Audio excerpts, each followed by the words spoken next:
This is really quite bizarre because all it takes is a little bit of reading of history to find out that this just isn't true. There is no congenital historical enmity between the Arabs and the Jews. The Jews flourished in the Arab world at a time when they were being persecuted throughout all of Europe. At the end of the 19th century, because of anti-Semitism in Europe, European Jews began to try and figure out a solution to the Jewish problem. A very small minority adhered to Zionism, the idea that the only place in which they could be safe is within a Jewish state. Zionist Jews actually had a design on the land of Palestine, the idea of creating a homeland for Jews in the land of Palestine. And this is really the beginning of the conflict. The mainstream Israeli Jewish society believed, because that's the way they had been educated, that Palestine was empty, had been empty when the Jewish settlers came there. Who paid the price when they settled there? Is it really true that Israel was a land without a people for a people without a land? Palestine was not empty. It was a land populated by Arabs who had a high level of culture, high level of education. With farms and markets and towns and villages and roads and commerce and lots of interaction with the rest of the world. The population was overwhelmingly Arab.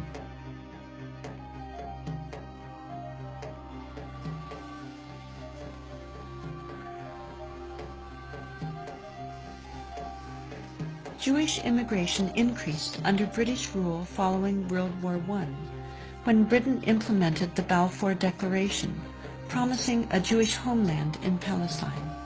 This measure conflicted with Britain's previous promise of self-rule for Arab inhabitants throughout the region. Britain was basically extremely supportive of the Zionist movement. It helped to establish all of the structures of a state. At the same time, the Arabs of Palestine were denied the right of self-determination.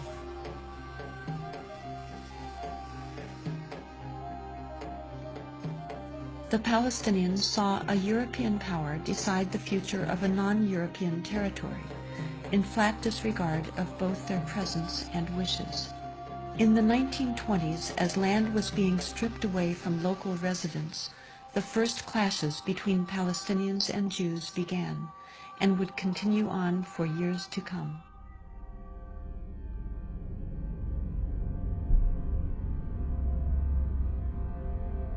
Until the early 1930s, the Jewish population of Palestine remained under 17%.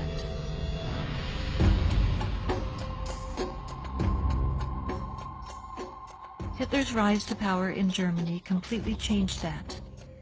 In just 5 years, 174,000 Jews flooded into Palestine, doubling their population.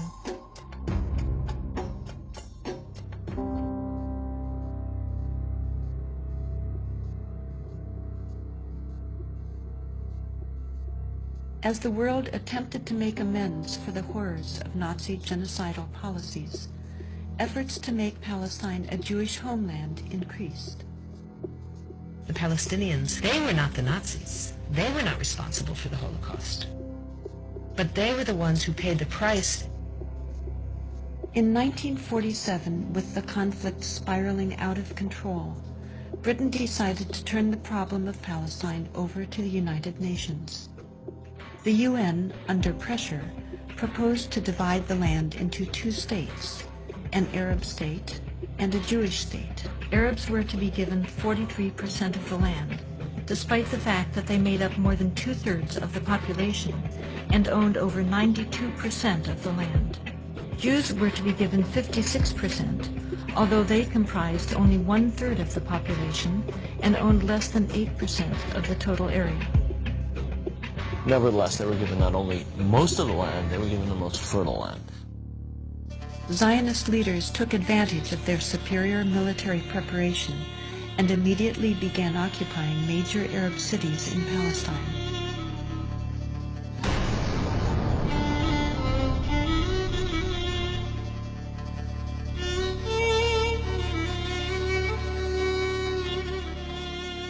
I was among the people that conquered Akko. When we were walking around, we entered the flat. There was a pair of shoes. And a small child, maybe 2 years old, they didn't have time to put on the shoes, so they left the shoes and they ran away. They left everything.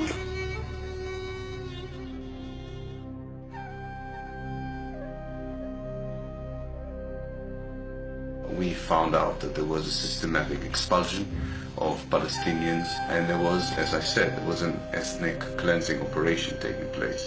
The most infamous campaign was the massacre at the village of Deir Yassin, where over 100 men, women, and children were systematically murdered. هذا البيت كانوا متخبين فيه أنا وولادي وأخويا موسى. مكاليت أنا معي أخوي موسى مشان نتونس بألق فيه هذا البيت. أجي قالوا لما كنا بالبيت كنا مش كسر ثبتنا الكنبلة وجينا ست صورتنا وبنت الصور تمسح أولاد وكانوا بعد ما راحت المراكز الحالة كانت كسروا الباب عليهم وطلعونا. بدل كنت لأخوي مسودة فيه على وجهها اللي قتلوه. وتناولت 250 ليرة من عدة وكنت يا خواجه بس ان شاء الله هالطالب مدرسة كنت لسه خليك كتير انت كويس هات المصاري وهذا كنت الحنو شو نسوي فيها كنت الحنو هات الويلي يجيبك على السلام احلي هذا اللي نعود حتى في الضوء السير ويكون راسك يمسك الدواء حتى 5 3 لا يفتح راسها.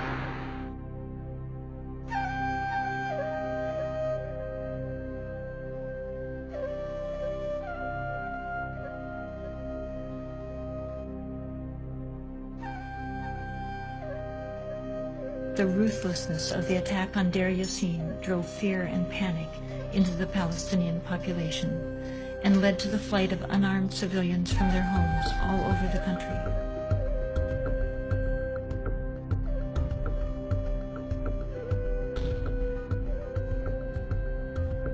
As a result, maybe 300 or so thousand Palestinians had already been expelled before the first Arab soldier entered Palestine.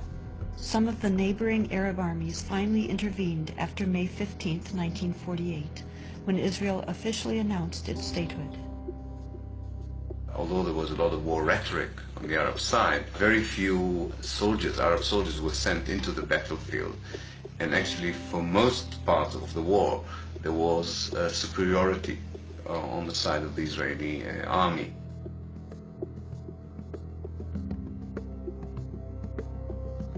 The Israeli army cleansed much of the territory and took over a large part of the designated Palestinian state. The new state of Israel encompassed 78% of the total land of Palestine. The West Bank came under Jordanian control and the Gaza Strip under Egyptian dominion. Although a truce was declared between Israel and the Arab states, true peace remained elusive, as over 700,000 Palestinian refugees languished in nearby camps, often in sight of homes to which they still held the deeds and a deep desire to return.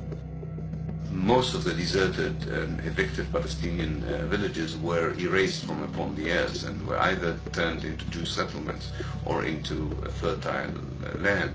Of the 500 Palestinian villages in what became Israel in 1948, 400 were destroyed. These efforts to destroy the possibility of their returning home were countered by the United Nations, which continues to affirm their human right enshrined in international law and morality to return. A Palestinian who had lost her land or lost his land as a result of the creation of Israel in 1948 cannot come back even for a visit. I can go back to Israel as if I were returning and claim immediate citizenship, having no historic tie, speaking no Hebrew, knowing no one in the country, having no family who ever was there. All that one needs is being Jewish, a religious group like any other.